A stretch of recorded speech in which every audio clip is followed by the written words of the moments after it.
Legal. Bom, pessoal, enquanto colegas vão entrando aqui freneticamente na sala, dou bom dia a vocês, bom dia a todos e a todas para esse nosso 8º encontro e 7ª aula, né? Por que isso? A gente teve uma aula que foi exatamente uma revisão, né? Então, para fins de revisão, a gente não conta como uma aula, vamos dizer assim, curricular, né?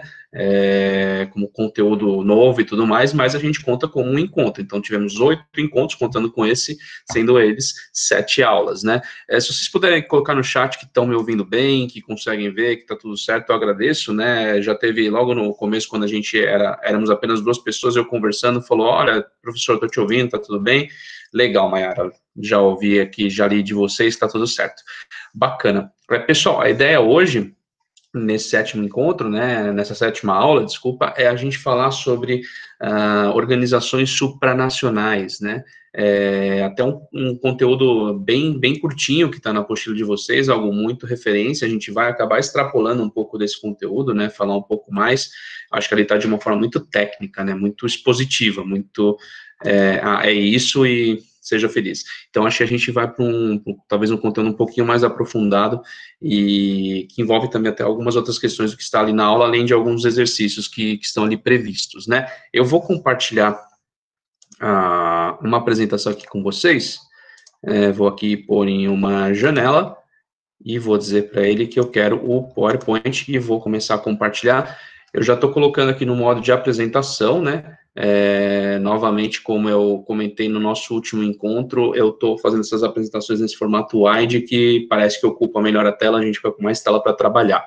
Se vocês puderem colocar no chat para mim, que estão vendo direitinho, está ocupando aí a tela inteira, tirando o meu vídeo que está aqui no canto, né? Ocupando a tela inteira aí para vocês. Eu vou voltar aqui no chat, permitir aí o pessoal entrando. A Maria Eduarda já me disse que sim, que a coisa está funcionando, então, legal. Tô permitindo algumas pessoas que estão pedindo para entrar na sala, tá? Enquanto isso, se juntando a nós, agora também o Nicolas chegou, Duda também chegou aqui agora, bacana. Show, vamos lá. Eu vou indo na apresentação e na aula para permitir o pessoal entrar, né? Então, falar sobre organizações supranacionais, né, pessoal? Qual que é o conceito que está por trás desse nome, né?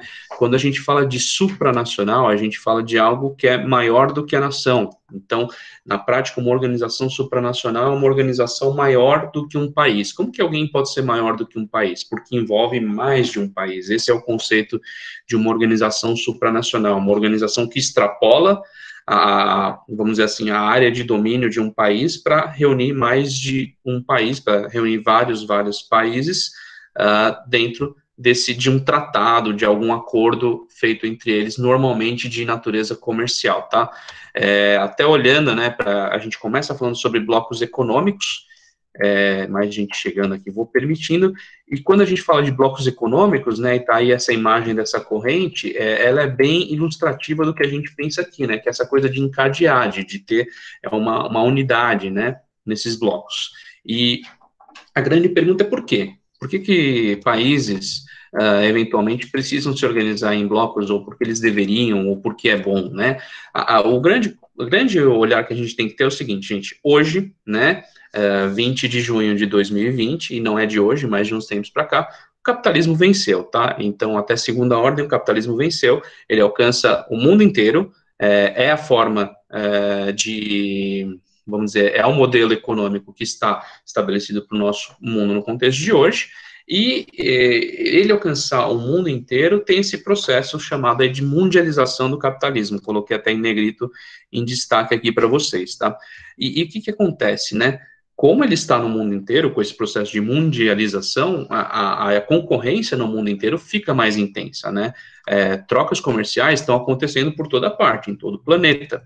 E é importante essa formação de blocos regionais para quê? Exatamente nesse contexto de competitividade, integrando as economias locais. Tá? Um exemplo meio esdrúxulo, né? Vamos dizer que nós compramos, sei lá, frango da China, mas a Argentina também produz frango. Tá.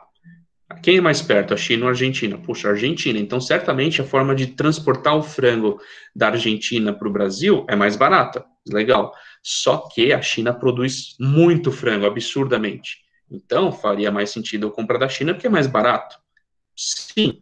Mas considerando que o transporte da Argentina é mais barato E considerando que a gente está perto um do outro e eu tenho um produto que pode interessar para a Argentina também, por que, que a gente não pega essas nossas tarifas de exportação e importação e tira de cena ou diminui bastante? Ou seja, por que, que a gente não torna o mercado local, regional, mais competitivo? Né? E obviamente, esse é um exemplo esdrúxulo, né? Essas transações comerciais não acontecem desse produto em específico e dessa forma, mas foi para mostrar como os blocos têm essa natureza de formar blocos regionais, para aumentar os negócios, as trocas regionais entre países que estão mais próximos de si, entre si, né? E deixar eles mais competitivos nesse contexto global. Tá? Deixa eu dar uma olhada no chat ali, acho que é só o pessoal dando OKs aqui, legal, bacana. Tranquilo até aqui, pessoal? É por isso que é importante se organizar em blocos. E o gato está querendo comida. Bom, depois eu vejo lá. É por isso que é importante se organizar em blocos, né? Porque os países se tornam mais fortalecidos num contexto regional, aumentando essa competitividade também de forma global. Então tá. Beleza. Seguindo aqui, tá? Falando do NAFTA. Qual que é a ideia do NAFTA, né? E agora a gente vai ver efetivamente os blocos que estão na nossa apostila, que são relevantes aí do contexto de organizações supranacionais, falar um pouquinho sobre eles, né? Então, o NAFTA, ele é um acordo de livre comércio entre Estados Unidos, Canadá e México, ou seja, América do Norte. O NAFTA, ele como falei, né, Acordo Norte-Americano de Livre Comércio, só que isso não é a sigla, né, a sigla está em inglês, né, então é esse North American Free Trade Agreement, então essas siglas no geral são em inglês e às vezes a gente traduz e vê que não bate, né, então é porque está em inglês, mas ele na prática quer dizer isso, Acordo Norte-Americano de Livre Comércio, da América do Norte. Então, esse acordo, ele foi oficializado lá nos anos 90 e ele até expirou em 2018, mas em 2018 foi substituído por um novo acordo, até um nome mais óbvio, né? Acordo dos Estados Unidos, México, Canadá. Tipo, não tem como ser mais óbvio, né? A prova de imbecis. Com todo respeito. É porque foi feito pelo Trump, né? Sacanagem. E isso foi ainda em 2018, quer dizer, em 2018 expirou o NAFTA, esse acordo deixou de valer, mas ainda em 2018 um novo acordo foi estabelecido entre esses países, mas que na prática ainda não está em vigor, tá? Estão acontecendo as trocas ali, os benefícios comerciais estão rolando, mas o acordo na prática ainda não está em vigor, não foi assinado por todas as casas legislativas de todos esses países, apesar de serem só 3, né? Mas tudo bem, ainda não está plenamente em vigor. Mas quais foram algumas consequências, né? Por exemplo, o México, para alguns, ele se beneficiou desse acordo, porque ele tornou-se mais concorrente, mais competitivo no mercado internacional, por exemplo, de algumas importações que os Estados Unidos traziam do Japão, né? Então, o México está ali do lado, de repente ele conseguiu fazer alguns produtos substitutos e se tornou mais competitivo nesse contexto. Isso é o que alguns defendem, né? Mas tem outros que falam também que isso pode ter agravado situações no México de pobreza e criado desemprego nos Estados Unidos. Por quê? O que acontece? Quando você tem um acordo de livre comércio, as transações ficam muito mais fáceis de serem feitas entre países, você baixa impostos ou mesmo você tira impostos para circular produtos entre esses países. Legal.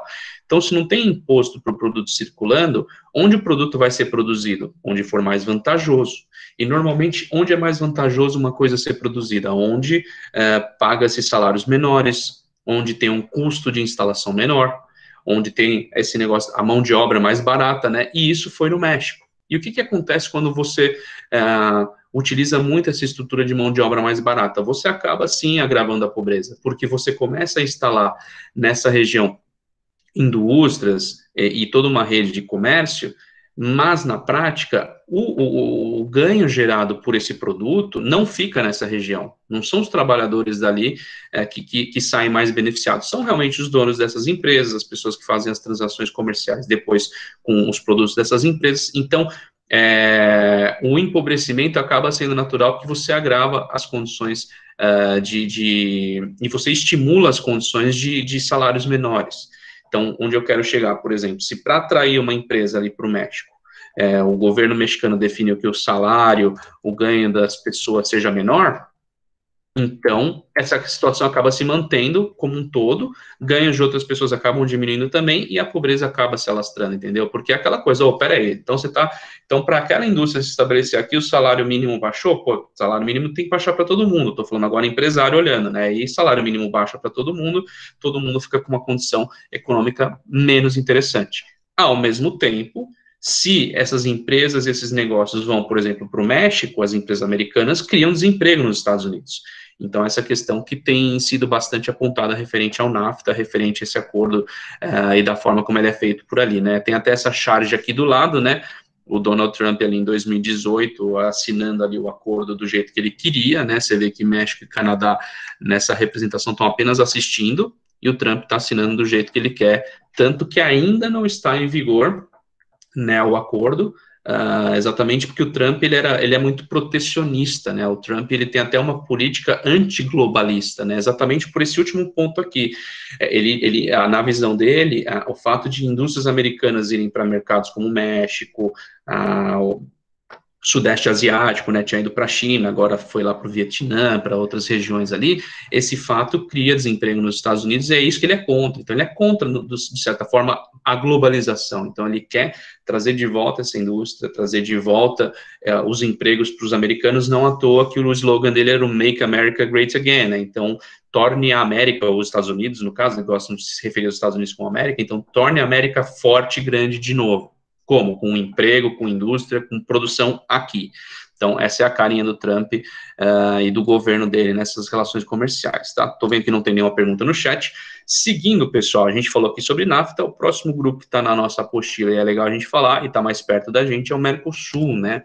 O que na prática é o Mercosul? É uma sigla muito simples, né? Mercado Comum do Sul. Vocês já devem ter visto o Mercosur, que é Mercado Comum do Sul, também é espanhol, e hoje, na prática, o Mercosul ele é mais do que um bloco econômico, ele é uma união aduaneira, tá? Entre Brasil, Argentina, Paraguai e Uruguai. Esses são os países membros do Mercosul. O que quer dizer esse negócio de união aduaneira, né? E aduaneira tem muito a ver com a aduana, né? A aduana tem muito a ver com a relação de transporte e de entrada e saída de produtos, tá? Isso seria a aduana. Isso quer dizer que, assim, primeiro, as mercadorias circulam livremente entre os países, tá? Isso está bem estabelecido. Isso em quase todos os acordos comerciais é a mesma coisa, mas ele vai um pouco além. Além disso, as práticas entre países para importação para países de fora do bloco são as mesmas. Ou seja, nós acordamos, Brasil, Paraguai, Uruguai e Argentina, que se qualquer um de nós comprar da China, vai trabalhar com a mesma tarifa de importação. Se qualquer um de nós comprar nos Estados Unidos, vai ser a mesma tarifa também. Exatamente para que você não tenha, por exemplo, o Brasil com uma tarifa diferente da Argentina e, de repente, em função disso, comece a comprar muito da China, muito mais que a Argentina, por exemplo, da China, e o nosso negócio regional se enfraquecer. Então, ao passo que você tem tarifas iguais de todos os países para comprar de fora do bloco, você tem vamos dizer assim, um comportamento parecido entre eles ao comprar de fora do bloco. Se essas tarifas fossem diferentes, teriam países que seria mais ou menos interessante comprar de fora do Mercosul e acabaria enfraquecendo o Mercosul. Dessa maneira, todos os países pensam duas vezes antes de comprar de fora, porque eles sabem que se eles comprarem da China, a Argentina tem a mesma condição para comprar da China, o Paraguai, o Uruguai, por aí vai. Eu não imaginei que ia rimar, mas rimou, foi muito legal, eu sou um poeta. Vamos lá. Brincadeiras à parte, essa integração do bloco ela começou em 91, tá? Então já vai quase para 30 anos.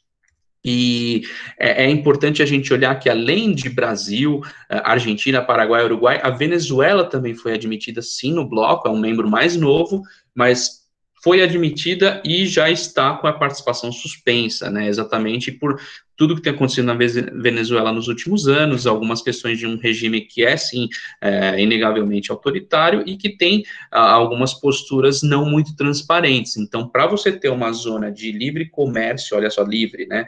Comércio e livre aduaneira, né, e livre transações comerciais internacionais, você precisa ter transparência, você precisa confiar naquele cara.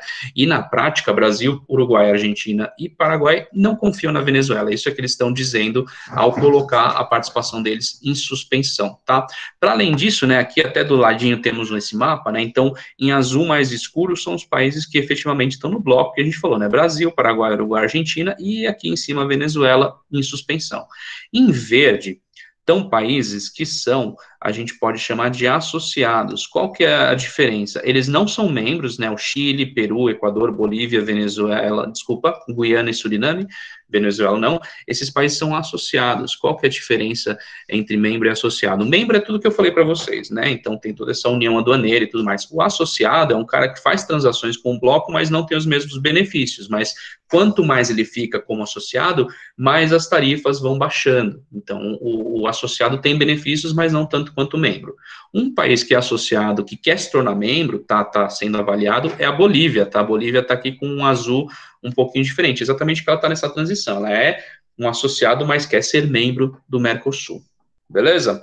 Então aqui está escrito um pouco do que eu falei, né, dos países associados, Chile, bababá, a Bolívia que quer entrar, e o que acontece, né, hoje em dia, né, novamente, 20 de junho de 2020, o governo brasileiro, de Jair Bolsonaro, e eu estou falando agora do governo central, né, ele é um pouco reticente, né, tem um pouco de pé atrás com relação a esse bloco, para não dizer que é contra, tá?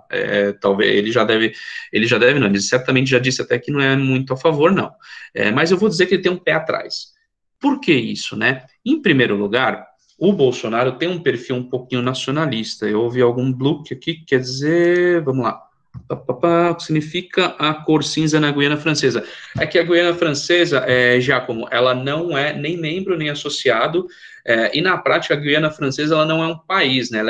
Ela é um território da França que fica na América Latina. Então, ela não é membro, não é associado, não está no Mercosul, e grosseiramente dá para dizer que a Guiana Francesa está na União Europeia, tá? Porque se ela é um estado que faz parte da França, ela tem mais correlação até com a União Europeia, onde a França é uma das lideranças, a gente vai ver na sequência, do que com o Mercosul, tá? É por isso que ela está com essa cor cinza.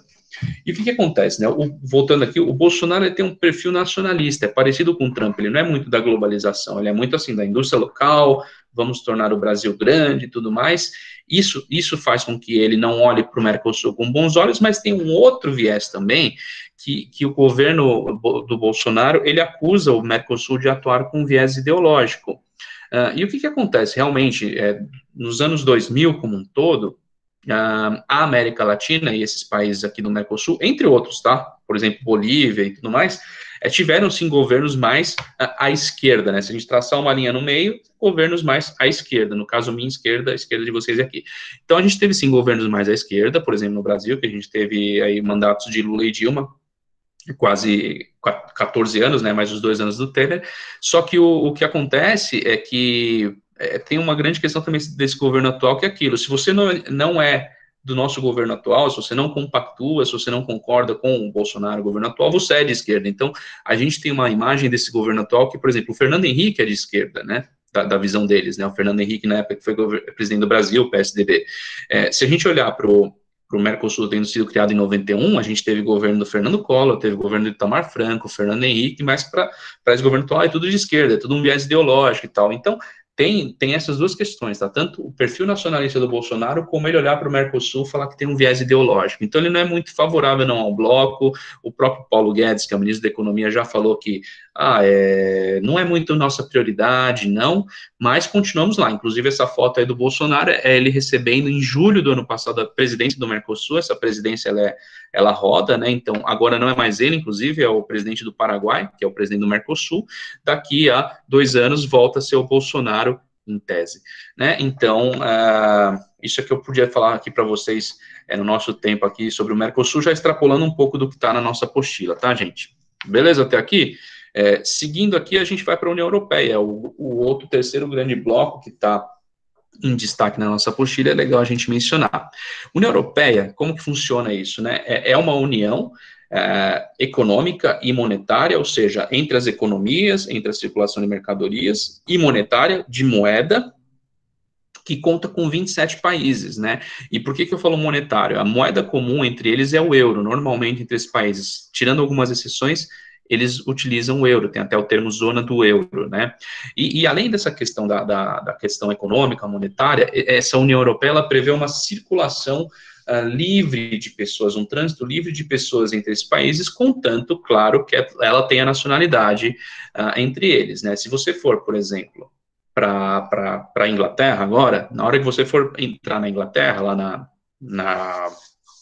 não é alfândega, mas vamos dizer assim, vai na alfândega ali da Inglaterra, na hora de entrar na imigração, vai ter lá uma fila, estrangeiros e União Europeia. Por quê? Porque se você é da União Europeia, você é italiano e veio da Itália, ou veio da França, de onde for, você tem um passaporte europeu, você vai ali na fila da União Europeia e você passa rapidinho, você fala, oi, tudo bem, eu sou o Paulo, você vai que vai. Agora, se você não é da União Europeia, você tem toda uma burocracia, eles vão te perguntar por que você vai estar ali, quanto tempo você vai estar ali, onde você vai ficar, qual é o tamanho da sua cueca, vão te perguntar tudo, né? Agora, se você é um cidadão europeu, você tem essa circulação mais livre, né? E ela foi criada no começo dos anos 90 também, então a gente vê uma certa tendência, né? Tanto da União Europeia, como do Mercosul, como do NAFTA, tudo vindo meio que da mesma época, quando a gente viu o fortalecimento do capitalismo, globalismo, né? Mundialização do capitalismo e a necessidade de formação de blocos. Isso foi lá pelos anos 90. E a sede da União Europeia fica na Bélgica, fica na cidade de Bruxelas, tá?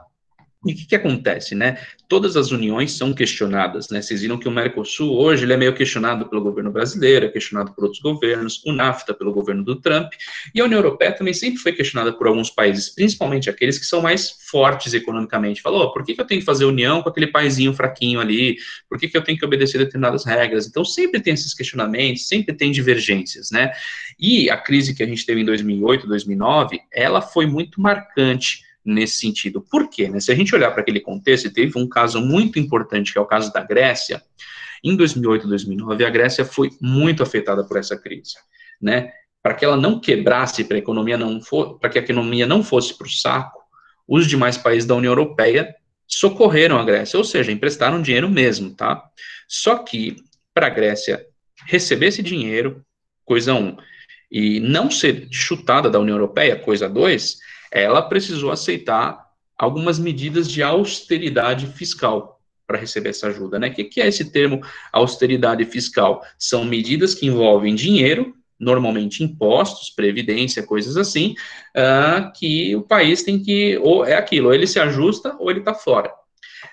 Eu acho que é um episódio importante aqui, a gente temos 17 minutos ainda de aula, eu vou falar um pouquinho sobre a questão da previdência, tá, gente? Isso não vou falar da previdência no Brasil, eu vou falar da previdência de forma mais ampla, tá? O que é a previdência na prática? A previdência é um dinheiro, né, que é utilizado para pagar a aposentadoria das pessoas, fim, tá? Isso é previdência de forma muito ampla, muito grosseira. Do que é composto esse dinheiro, né? Na teoria, a previdência é o seguinte: todo mês eu recebo meu salário, um pedacinho do meu salário é pego pelo governo, né? É uma contribuição que vai ficar ali na previdência e quando eu me aposentar, eu volto a receber isso. Ficou lá na previdência, ficou rendendo e tudo mais, eu volto a receber. Essa é a coisa, assim, vamos dizer, do ponto de vista básico e teórico, é isso que acontece. Na prática, não é assim que acontece. Na prática, esse dinheiro que eu coloco hoje na previdência, ele não vai voltar para mim. Esse dinheiro já está sendo utilizado para pagar as pessoas que estão aposentadas hoje, tá? Então, o que eu quero dizer com isso? Os meus pais, vamos dizer, a aposentadoria dos meus pais, sou eu quem paga, de certa forma. Aquele dinheiro que eles depositaram lá atrás, né, não ficou guardado para eles. Aquele dinheiro que eles depositaram lá atrás, quando meus pais trabalhavam, já estava sendo usado para pagar a previdência dos pais deles. Quem que vai pagar daqui a uns anos, quando eu me aposentar, minha previdência? Vocês. E quem vai pagar a previdência de vocês? Os filhos de vocês. O que eu estou dizendo na prática, gente? Na prática é o seguinte: quem paga a previdência, as aposentadorias que estão sendo recebidas hoje, quem paga é quem trabalha hoje. Então, a Europa, sem ter um crescimento populacional, né, e aí entra a questão demográfica, tem um probleminha aqui, porque ela tem uma população envelhecida grande, que já está recebendo aposentadoria há 10, 20, 30 anos, e para bancar essa aposentadoria, você tem uma população economicamente ativa que não está crescendo muito, a população na Europa não está crescendo muito.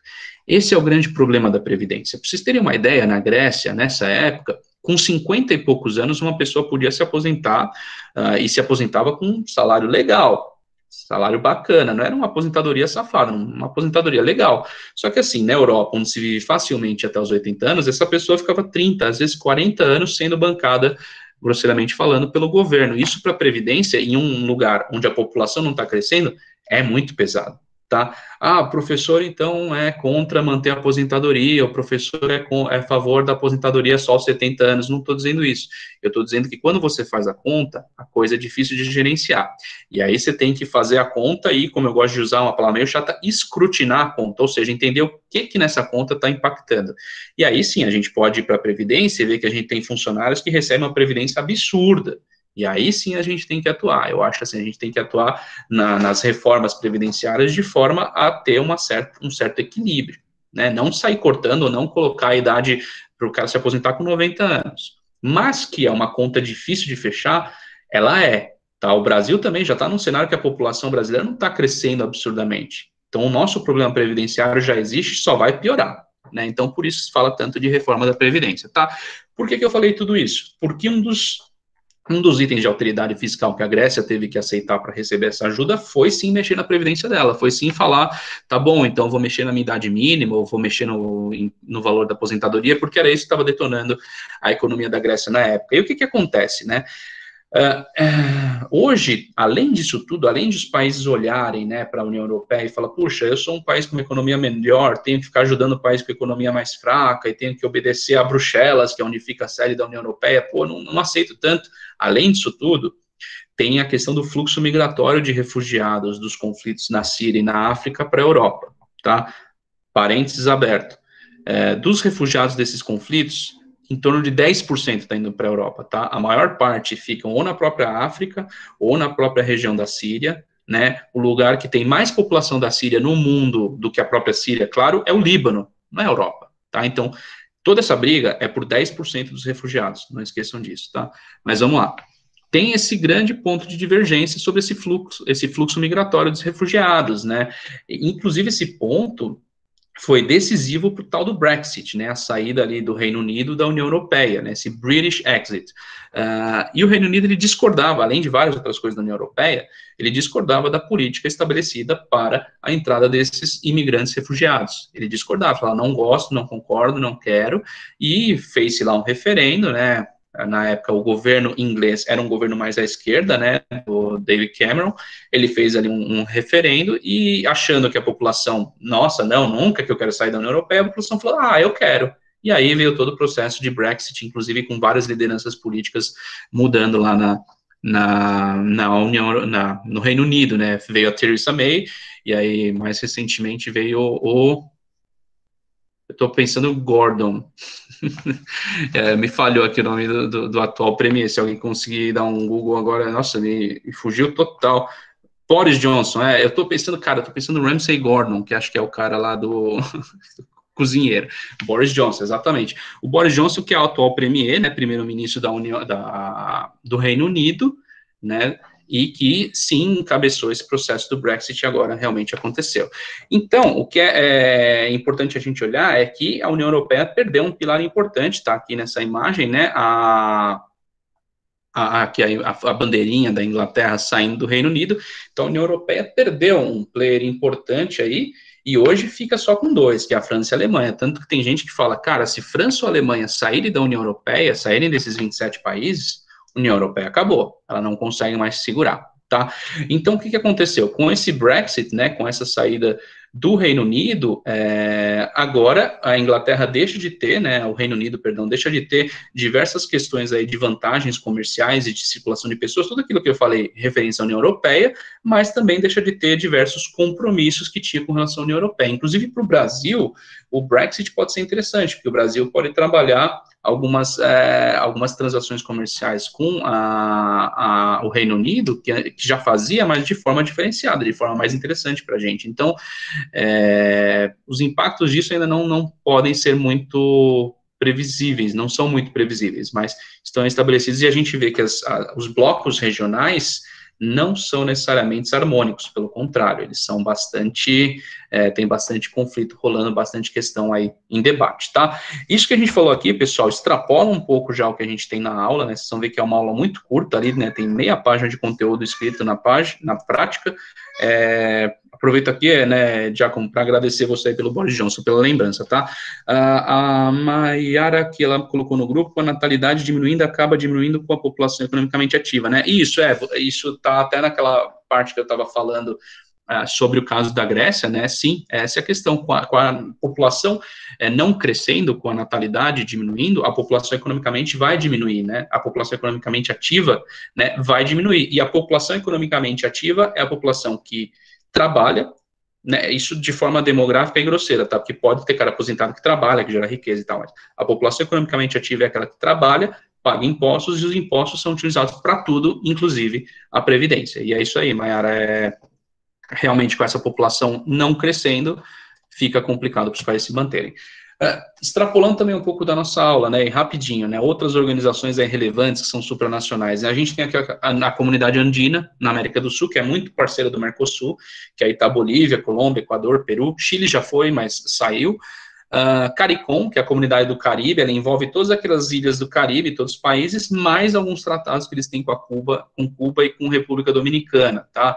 Também tem a comunidade dos Estados Independentes, ali 9 países que eram da União Soviética, tem a União das Nações do Sudeste Asiático, aquela região ali de Vietnã, Tailândia, Camboja, por aí vai, a SARC, que é a Associação Sul-Asiática para a Cooperação Regional, ali mais ligada à região da Índia, tá? Então tá Índia, Bangladesh, Birmânia, Myanmar e tudo mais.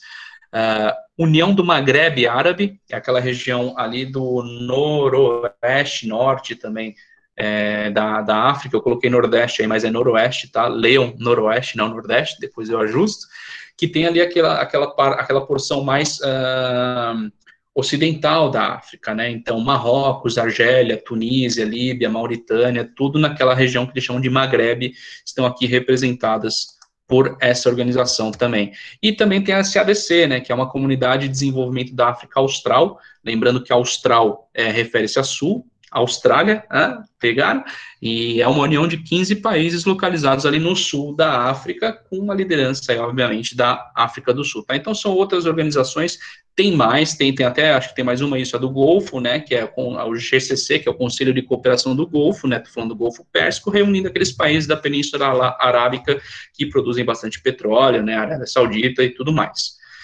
Legal, pessoal, a gente tem 7 minutos, acho que dá para a gente passar rapidinho por alguns exercícios. Vamos lá, a gente tem 2 exercícios nessa apostila, e eu vou colocar os 2 aqui, tá? Então, como ele começa falando para a gente, que o comércio externo, ele constitui um dos aspectos mais importantes da economia nacional em tempos de globalização, que a gente falou no começo, né? A globalização, o capitalismo venceu, o comércio internacional, a concorrência. Então tá. Observe, por exemplo, esse mapa que apresenta as importações dos Estados Unidos provenientes do continente americano em 2005. Eu vou passar todo o resto da questão para a gente ver o mapa. Ó, o mapa está aqui e vamos ver de novo o que ele fala, né? Importações dos Estados Unidos provenientes do continente americano. Quer dizer, os Estados Unidos importa, ou seja, ele compra de outros países, tá? E a quantidade que ele compra de outros países está representada por essas bolas vermelhas. E aí está lá na pergunta, continua, né? Olha lá. A principal explicação para o elevado valor do intercâmbio de mercadorias dos Estados Unidos com seus 2 principais parceiros no continente americano é a existência de... Eu não sei como esse acento circunflexo ficou entre o E e o N, não deve ser um bug isso aqui, eu não imagino como isso aconteceu, mas vamos lá. A principal explicação, na prática, né, para ter essas bolonas aqui no Canadá e no México, por quê? Qual que é a principal explicação disso? De baixo para cima, vamos lá. Infraestrutura integrada. Isso quer dizer, infraestrutura integrada, quer dizer que tem uma circulação bem livre ali nas estradas, nos portos e tudo mais? Não, né, gente? Principalmente porque se eles têm um muro que separa Estados Unidos e México, isso não me parece muito integrando a infraestrutura. Então, alternativa D, não. Igualdade tributária, né? Alternativa C, quer dizer, eles têm as mesmas tarifas de impostos. Eu já te digo que não são praticados os mesmos impostos nesses países, então não é isso que está impactando essas importações tão altas dos Estados Unidos, vindas do Canadá e do México. Unidade monetária, ou seja, tem uma mesma moeda, também não, né? No México eles têm o peso mexicano, os Estados Unidos têm o dólar americano e o Canadá tem o dólar canadense, então não é que nem a Europa que tem o euro, não tem uma unidade monetária. Então, por eliminação, mas também fazendo muito sentido, a alternativa correta aqui é a alternativa A, que fala sobre um acordo comercial. Existe um acordo comercial entre esses países que beneficiam as trocas comerciais entre eles, e é por isso que os Estados Unidos compra tanto do Canadá e do México, tá? Se vocês continuarem olhando para o mapa, como curiosidade, vocês vão ver que as duas grandes compras americanas são de outras, né? São do Brasil, ao nosso tamanho, né? Um baita país, e, curiosamente, Venezuela. Venezuela até parece que é um pouquinho maior do que o Brasil. Adivinha o que os americanos compram da Venezuela? Acertou quem pensou ou já escreveu no chat? Petróleo, tá? Então, isso explica muita coisa, pessoal. Mas, seguindo aqui no nosso conteúdo, deixa eu dar uma olhada se temos algum... Não temos nenhum ponto ali no chat. Para o nosso segundo exercício, a gente tem ainda 3 minutos, vamos ver se dá tempo. Nos países do leste incorporados à União Europeia, ou seja, leste europeu, a indústria automobilística passou de 310 mil empregos em 2000 para 400 mil em 2006, ou seja, quase 25% de aumento em 6 anos, né? Então, folhas de pagamento aumentaram 62% na Eslováquia, já são 58.400 pessoas trabalhando no setor automobilístico, 41% na República Tcheca, com 111 mil pessoas. Polônia, 25% a mais de emprego, 111 mil pessoas. Na Hungria, 32% a mais de emprego, 44 mil pessoas na área. Na Eslovênia, 31% a mais, 9.200 pessoas trabalhando na automobilística. Ou seja, tu vai passando vários números mostrando que no leste europeu, os países incorporados à União Europeia, cresceram muito os empregos e negócios da indústria automobilística. Então, esse quadro, ele é... O que justifica isso, né? O que justifica esse crescimento da indústria automobilística no leste europeu, né? Que dados que dão para a gente que podem justificar isso? Eu vou colocar aqui as alternativas e vou ler também de baixo para cima. A gente tem 2 minutos, pessoal. Se eu passar um pouquinho do tempo, eu vou seguir, tá? Para a gente continuar, para a gente ter todo o conteúdo aqui, mas eu peço que vocês vão para a próxima aula, tá? Vamos lá. Alternativa E, tá? Começando de baixo para cima, a influência soviética e os maiores índices de pobreza nos países do leste europeu não preocuparam os antigos membros da União Europeia, interessados apenas na expansão dos mercados.